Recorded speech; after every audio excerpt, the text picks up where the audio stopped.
মাজার আমরা এইভাবে ভেঙে কোনো লাভ হবে না, সেরানার লাভ হবে না।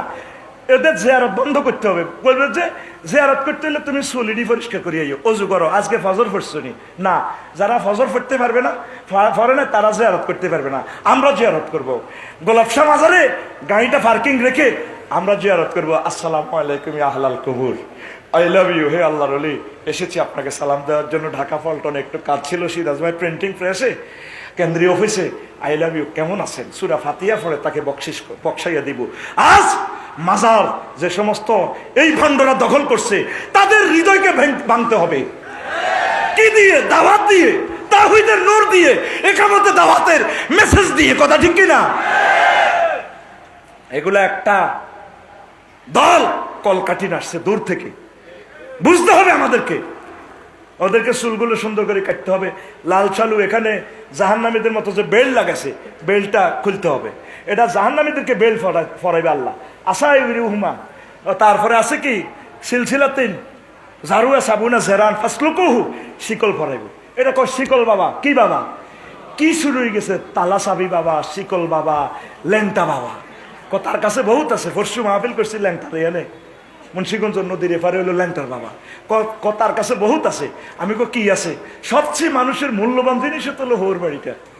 তিনে তো হে খুলি রেখছে, তার কাছে কিচ্ছু নাই বুয়া, তার কাছে শুধু গাঁজা আছে, গাঁজা। ঠিক কিনা? এগুলো ইসলামের নামে সিটারি।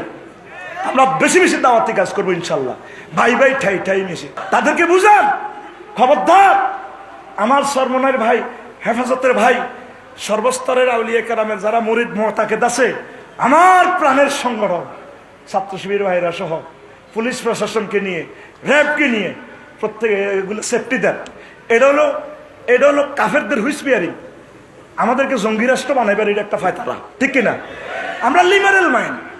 আর আমার ছাত্র শিবিরদের ভাইদের কাছে রাসূল সাল্লাল্লাহু আলাইহি সাল্লামের এই মেসেজটা পৌঁছাই, আমরা এক থাকবো।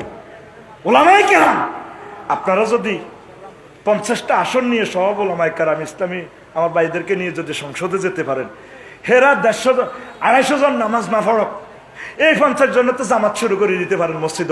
আল্লাহু আকবার, গায়রিল মাগদুবি আলাইহিম ওয়ালাদ-দাল্লিন। ঠিক কিনা? মুনাজাত ধরেন, আল্লাহ আমার হুজুরদেরকে এই কথাটা বুঝবার তৌফিক দাও। আপনাদের ভুল হচ্ছে তো, আপনারা শুধু হুজুরদের থেকে দোয়া নিতেছে, ব্যাটারি খালি শ্বাস খাইতেছে। হুজুরদেরকে কিছু ব্যাটারি শ্বাস দিবেন, তার কাছে দোয়া করবেন, খালি উল্টা দোয়া করবেন। উল্টা বলে, আল্লাহ হুজুরের হেদায়েত করো, আল্লাহ 50টা হুজুর ফাঁস করো, হেফাজত থেকে, সরমনা থেকে, জমাত থেকে, আরো কিতা কিতা থেকে। আল্লাহ 50টা হুজুরের যাতে সংসদ ভবনে কদুর নামাজ পড়ি, তাদের ইমামতিতে যাতে দেশখানো রহমত নাজিল।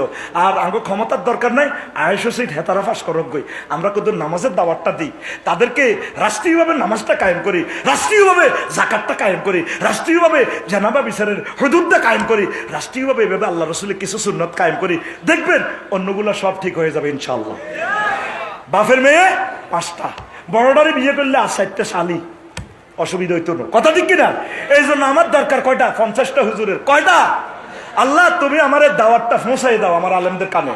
পরে আমরা এক এবং এক আল্লাহ ডাইরেক্ট দেখলাম। যদি তোমরা ইখতিলাফ করো, ফাত্তাযহাবা রিহুকুম সাক্কা ফানসার, যদি ইখতিলাফ করো আমি সাক্কা ফানসার করে দিব, শক্তি শেষ তোমাদের। কথা ক্লিয়ার?